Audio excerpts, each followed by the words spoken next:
পড়াশোনার সাথে সাথে অনেকে কিন্তু পার্ট টাইম কেরিয়ার করতে চায়। তুমি স্কুলে পড়ছো, তুমি কলেজে পড়ছো, কিন্তু সাথে একটা পার্ট টাইম চাকরি চাইছো বা পার্ট টাইম কাজ চাইছো, যেই কাজটি তোমাকে আর্থিক যোগান তোমায় দেবে। তো একটা কোর্স তোমাদের বলি, কোর্সটা অবশ্যই করতে পারো যারা পড়াশোনার সাথে সাথে ফুল টাইম কাজ না করে পার্ট টাইম কাজ করতে চাও। সেটি হলো বিং আ ক্যামেরা পার্সন। তুমি একজন ফটোগ্রাফার হয়ে যেতে পারো, তুমি একজন সিনেমাটোগ্রাফার হয়ে যেতে পারো, অথবা তুমি একজন প্রফেশনাল ভিডিওগ্রাফার বা ভিডিও জার্নালিস্ট হয়ে যেতে পারো। দেখো, জন্মদিন থেকে অন্নপ্রাশন থেকে বিয়েবাড়ি, বিভিন্ন সিনেমার শুটিং থেকে শুরু করে ডকুমেন্টারি শ্যুট, সব জায়গায় একজন ভালো ক্যামেরা পার্সন দরকার লাগে। তাই তুমি যদি কী করে ক্যামেরা অপারেশনস করতে হয়, কী করে এক্সপোজার ট্রায়াঙ্গেল ঠিক করতে হয়, কী করে ফ্রেমিং করতে হয়, এগুলো যদি শিখে যাও, একটা সামান্য কোর্সেস হয় 3 থেকে 4 হাজার টাকা কোর্সেস ফি।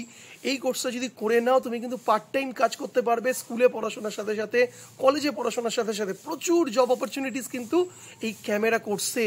তাই ক্যামেরা অপারেশনস জেনে তুমি যদি এই কেরিয়ারটা বিল্ড আপ করে ফেলতে পারো, ট্রাস্ট মি, তোমার কোনো দিন অর্থের অভাব হবে না। তুমি পড়াশোনা শেষ হয়ে গেলে তখন তুমি ফুল টাইম হয়ে গেলে, যতদিন পড়াশোনা রয়েছে ততদিন তুমি পার্ট টাইম কাজ করছো। You are going to have such a great opportunity, career opportunity. তো এই জন্য কী করতে হবে, ডিসক্রিপশনে দেখো, ক্যাপশনে দেখো, আমার নাম্বার দেওয়া রয়েছে।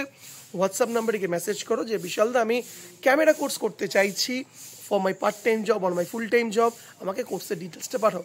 একদম এই কোর্সেসগুলো কলকাতায় সবচাইতে বেস্ট এবং সবচাইতে সস্তায়, চিপেস্ট রেটে যারা করায়, তাদের ডিসক্রিপশন, তাদের ফোন নাম্বার, তাদের কন্ট্যাক্ট নাম্বার, কোর্স ডিটেলস তোমাদেরকে পাঠিয়ে দেবো তোমাদেরকে আমি, এবং তাদের সঙ্গে যোগাযোগ করে নিয়ে তুমি এই কোর্সটি করতে পারো। তো সামনে যাদের উচ্চ মাধ্যমিক পরীক্ষা শেষ হচ্ছে, সামনে যাদের মাধ্যমিক পরীক্ষা শেষ হচ্ছে, পড়াশোনার সাথে সাথে পার্ট টাইম কাজ করতে চাইছো, তাদের জন্য এই কেরিয়ার অপশনটা অপেক্ষা করছে।